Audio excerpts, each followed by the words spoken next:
ആശാമാരുടെ സമരം മുടിമുറിക്കൽ ഗംഭീരമായി നടന്നു. മുടിമുറിക്കുന്ന ദൃശ്യങ്ങൾ മാപ്രകളെല്ലാം വളരെ നന്നായിട്ട് ലൈവായിട്ടും അല്ലാതെയും ഒക്കെ കൊടുത്തുകൊണ്ടിരിക്കുകയാണ്. അപ്പോൾ വലിയ മീഡിയ കവറേജാണ് ആശാസമരത്തിന് കിട്ടിക്കൊണ്ടിരിക്കുന്നത്. നല്ല കാര്യം. ഇപ്പോൾ വൈകിട്ട് സെക്രട്ടേറിയറ്റ് പന്തലിൻ്റെ അവിടെ ചെന്ന് കഴിഞ്ഞാൽ അവിടെ ഇരിക്കുന്ന ചുരുക്കം ചില ആശാമാരേക്കാൾ എണ്ണത്തിൽ കൂടുതലാണ് മാപ്രകൾ, ക്യാമറാമാൻ, ക്യാമറ അസിസ്റ്റന്റ്, കോലും പിടിച്ച് നിൽക്കുന്നവർ, വണ്ടി വാഹനങ്ങൾ എല്ലാം. അപ്പോൾ സമരത്തിൽ പന്തലിൽ ഇരിക്കുന്നവരെക്കാൾ കൂടുതൽ ആൾക്കാർ രാത്രി മാപ്രകൾ അവിടെയുണ്ട്, കാത്തുകെട്ടി അവിടെ കിടപ്പുണ്ട്. അവരാണ് സമരത്തിൽ പങ്കെടുക്കുന്ന കൂടുതൽ ആൾക്കാർ. അതാണ് ഈ സമരത്തിന്റെ ഒരു പ്രത്യേകത. അതുകൊണ്ട് ഈ മുടിമുറിക്കൽ നടത്തിയ സ്ഥിതിക്ക് ഇത്രയും ഈ സമരത്തോട് ഐക്യദാർഢ്യം പ്രഖ്യാപിച്ച മാപ്രകളും ഒന്ന് മുടി മുറിക്കാമായിരുന്നു. വേണമെങ്കിൽ ഇതിനോട് ഐക്യദാർഢ്യം പ്രഖ്യാപിച്ചുകൊണ്ട് മുടി മുറിക്കാമായിരുന്നു. എന്നാലും മുടി മുറിക്കുന്നത് വേദനിക്കുന്ന ഒരു കാര്യമാണെന്ന് പറയാം. മുട്ടയടിക്കുന്നതും അത് ചിലർക്ക് ഇപ്പം പളനി പോയാൽ മുട്ടയടിക്കും. ചിലർ ബ്യൂട്ടി പാർലറിൽ പോയിട്ട് പെണ്ണുങ്ങളൊക്കെ ഈ മുടി മുറിക്കുക എന്ന് പറഞ്ഞാൽ അതിൻ്റെ അറ്റം മുറിക്കും. ഇന്നിപ്പോൾ കണ്ട വിഷ്വൽസിൽ, ദൃശ്യങ്ങളിൽ പല സമരക്കാരും ആശമാരും മുടിയുടെ അറ്റം മുറിക്കുന്നത് അത് ബ്യൂട്ടി പാർലറിൽ പോയി മുറിക്കുന്നതിനും തുല്യമാണ്. മുടിയുടെ അറ്റം നീണ്ടുവരുന്ന മുറിച്ചിട്ട് ഇത് ലെവല് ചെയ്യാം. അപ്പം അതിനൊരു മുടിമുറിക്കൽ സമരമെന്ന് തന്നെ പറയാൻ അതിൻ്റെ ഒരു സാങ്കത്യം അനുവദിക്കുന്നുണ്ടോ നമുക്കറിയില്ല. എന്നാൽ ചില സ്ത്രീകൾ ആശമാര് തല മുട്ടയടിച്ച ദൃശ്യങ്ങൾ കണ്ടു. അത് ശരിക്കും മുട്ടയടിക്കൽ അത് നന്നായിട്ടുണ്ട്. പക്ഷെ മുറിക്കൽ അത്ര പോരാ, നീളം മുറിച്ചത് പോരാ എന്നൊരു തോന്നൽ അത് കണ്ടപ്പോൾ, ദൃശ്യങ്ങൾ കണ്ടപ്പം ഉണ്ടായി. ക്ഷമിക്കുക ആശമാര്, ക്ഷമിക്കുക. ഇപ്പോൾ മുടി മുറിച്ച് പ്രതിഷേധിക്കുമ്പോഴും ആ മുടി മുറിക്കുന്നതിലൊരു സൗന്ദര്യം സൂക്ഷിക്കുന്നത് എപ്പോഴും നല്ലതാണ് എന്നാണ് ഞങ്ങളുടെ അഭിപ്രായം. പിന്നെ ഇതിനെപ്പറ്റി ഒരു കാര്യം കൂടി പറയാം. ഈ പണ്ടൊരു പ്രമുഖ ട്രേഡ് യൂണിയൻ നേതാവ് പറഞ്ഞൊരു വാചകമുണ്ട്. അത് നമ്മുടെ സമരപന്തലിൽ പോയിരിക്കുന്ന ആശാ വർക്കർമാരും സമരം നടത്തുന്ന മിനിയെ പോലുള്ള അതിൻ്റെ നേതാക്കന്മാരും പിന്നണിയിൽ നിൽക്കുന്ന മിനിയുടെ ഭർത്താവ് ഷാജർ ഖാനെ പോലുള്ളവരുമൊക്കെ ഒന്ന് ചിന്തിച്ചാൽ നന്നായിരിക്കും. ഒട്ടേറെ സമരങ്ങൾ നടത്തി അനുഭവം, പരിചയ, പാരമ്പര്യമുള്ള ഒട്ടേറെ സമരം ചെയ്ത് വിജയിപ്പിച്ച ഒരു പഴയ ട്രേഡ് യൂണിയൻ നേതാവ് പറഞ്ഞൊരു വാചകം ഇവിടെ ഉദ്ധരിക്കുക. അതിങ്ങനെയാണ്: സമരം തുടങ്ങുക വളരെ എളുപ്പമാണേ, ഏറ്റവും ബുദ്ധിമുട്ട് സമരം തീർക്കുക എന്നതാണ്. ഒന്നുകൂടി വായിക്കാം.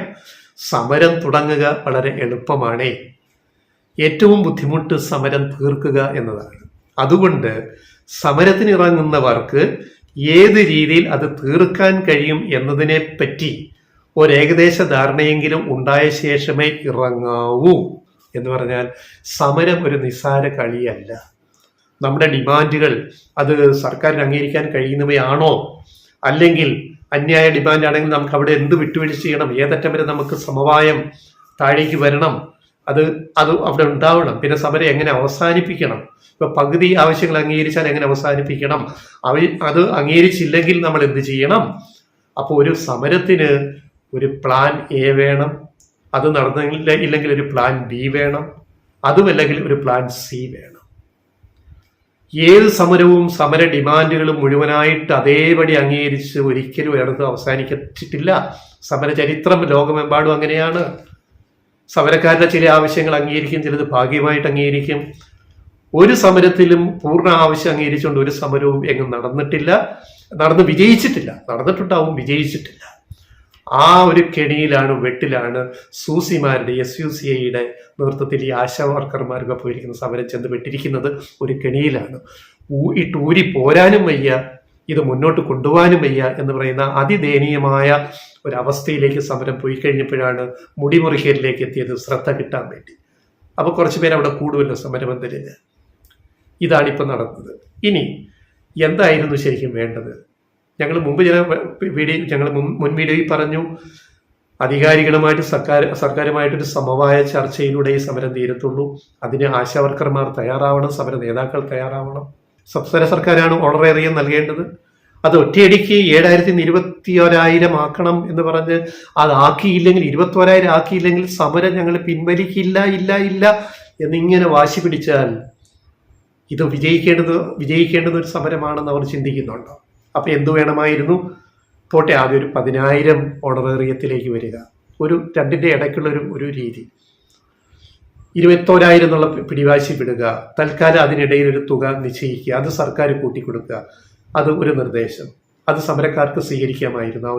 ആ ഒരു രീതി അതുണ്ടായില്ല. അവിടെയാണ് സമരം പാളിപ്പോയത്, കെണിയിലേക്ക് പോയി എന്ന് പറയുന്നത്. ഇനി 2, ഇൻസെൻറ്റീവ് 20% അല്ലെങ്കിൽ പോട്ടെ 3% വർദ്ധിപ്പിക്കുക എന്നൊരു നിർദ്ദേശം. അത് കേന്ദ്രം വർദ്ധിപ്പിക്കണം ഇൻസെൻറ്റീവ്. പക്ഷെ കേന്ദ്രത്തിനെതിരെ ഒരു വാക്കും പറയില്ല സമരക്കാരും സമരപന്തലിൽ വരുന്നവരും. അപ്പൊ അവിടെയും സമവായമില്ല. കേന്ദ്രത്തിനെതിരെ ഒന്നും മിണ്ടാതൊരു കേന്ദ്ര പദ്ധതിയിൽ ഞങ്ങൾ ഈ സംസ്ഥാനം എല്ലാം ചെയ്യണമെന്ന് പറയുന്നതിനകത്ത് എന്ത് നീതി ന്യായമാണുള്ളത്? അപ്പൊ അത് കേന്ദ്രത്തിനെതിരെ സംസാരിക്കാൻ തയ്യാറല്ല. അപ്പോഴാണ് ഈ സമരം ആശാവർക്കർമാരുടെ ക്ഷേമമല്ല, വേറെ അജണ്ടയാണെന്ന് വരുന്നത്. അവിടെയാണ് സമരത്തിന്റെ വിശ്വാസ്യത നഷ്ടപ്പെട്ടത്. അപ്പം പൊതുജന പിന്തുണ സമരത്തിന് കിട്ടാതെ പോയി. അതെന്തുകൊണ്ടെന്ന് സമരം നയിക്കുന്നവർ മനസ്സിലാക്കുക. ഇനി ഈ പറയുന്ന ആനുകൂല്യങ്ങൾ, വിരമിക്കൽ ആനുകൂല്യം 5 ലക്ഷം വേണമെന്ന് പറയുന്നു. അത് ഒറ്റയടിക്ക് 5 ലക്ഷമാക്കാതെ ഘട്ടം ഘട്ടമായിട്ട് അത് ഇപ്പോൾ ഒരു 2 ലക്ഷമോ അല്ലെ 1 ലക്ഷവും അല്ലെ 2.5 ലക്ഷം അതിൻ്റെ പകുതി നിശ്ചയിക്കുക, അങ്ങനെ ഒരു നിർദ്ദേശം വയ്ക്കുക. സർക്കാർ അത് അംഗീകരിക്കുമോ എന്ന് ചോദിക്കുക. അല്ലെ സർക്കാരിന് തിരിച്ച് പറയാനുള്ളത് എന്താണ്? അതല്ല അതിൻ്റെ ഒരു മാർഗം എന്ന് പറയുന്നത്. അപ്പൊ ആ വഴിക്ക് ഒരു നെല്ലിട വിട്ടുവീഴ്ചയ്ക്ക് തയ്യാറാകാത്ത ഒരു സമര നേതൃത്വം. അപ്പൊ ഇവർക്ക് വേണ്ടത് ഈ സമരം അങ്ങ് കൊണ്ടേയിരിക്കണം ഇങ്ങനെ. അപ്പൊ അതിന് പിന്നിൽ എന്തോ വേറെ ലക്ഷ്യമുണ്ടോ എന്ന് സംശയിക്കുന്നവരെ കുറ്റപ്പെടുത്തരുത് എന്നാണ് ഞങ്ങൾക്ക് ലെഫ്റ്റ് വോയിസിന് പറയാനുള്ളത്. ഇത് എവിടെ ചെന്നെത്തുമെന്നുള്ളത് ഇപ്പോൾ ഇന്നൊരു ഹൈപ്പ് കിട്ടി, അതായത് മുടി മുറിച്ചത് കൊണ്ട് ഒരു ഹൈപ്പ് കിട്ടി, സംശയമില്ല. ഈ ഹൈപ്പ് എത്ര നാൾ നിലനിർത്താൻ പറ്റും? മുടി മുറിച്ചവർ അവിടെ കരയുന്നതൊക്കെ കണ്ട്, കണ്ണീരൊപ്പുന്നത് കണ്ടു. ഞങ്ങൾ ഇന്നലെ പറഞ്ഞു ഇന്നത്തെ മുടിമുറിക്കൽ സമരം മാപ്രകൾ വൈകാരികമാക്കും എന്ന് പറഞ്ഞു. അതുകൊണ്ടാണ് മാപ്രകൾ അത് ഞങ്ങൾ പ്രതീക്ഷിച്ചതിനേക്കാൾ വൈകാരികമാക്കിയിട്ടുണ്ട്. ഇത്ര വൈകാരികത ഉള്ള മാപ്രകൾ ഇതിൻ്റെ കൂടെ ഒരു മാപ്രയെങ്കിലും, ഒരു വനിതാ മാപ്രയെങ്കിലും പോട്ടെ ഒന്ന് മുടി മുറിച്ച് പ്രതിഷേധിച്ചിരുന്നെങ്കിൽ അതും വലിയ വാർത്തയാകുമായിരുന്നു. അതൊരു ഐക്യദാർഢ്യ പ്രഖ്യാപനമായിരുന്നു സൂസി നേതൃത്വം കൊടുക്കുന്ന സമരക്കാർക്ക്. ഒരാളെങ്കിലും, ഒരു വനിതാ മാപ്രയെങ്കിലും ഒന്ന് മുടിയുടെ അറ്റം ഒന്ന് മുറിച്ചാൽ മതിയായിരുന്നു, മുഴുവൻ മുറിക്കേണ്ട കാര്യമില്ലായിരുന്നു. അത് ചെയ്യാമായിരുന്നു. ഇത്രയൊക്കെ പ്ലാനിങ് ഐക്യദാർഢ്യം പ്രഖ്യാപിച്ച സ്ഥിതിക്ക് അത് ചെയ്യാതെ പോയത് ഒരു പോരായ്മയായിട്ടാണ് ഞങ്ങൾക്ക് ലെഫ്റ്റ് വോയിസ് തോന്നുന്നത്. ഇനിയും സമയമുണ്ട്, ആലോചിക്കുക.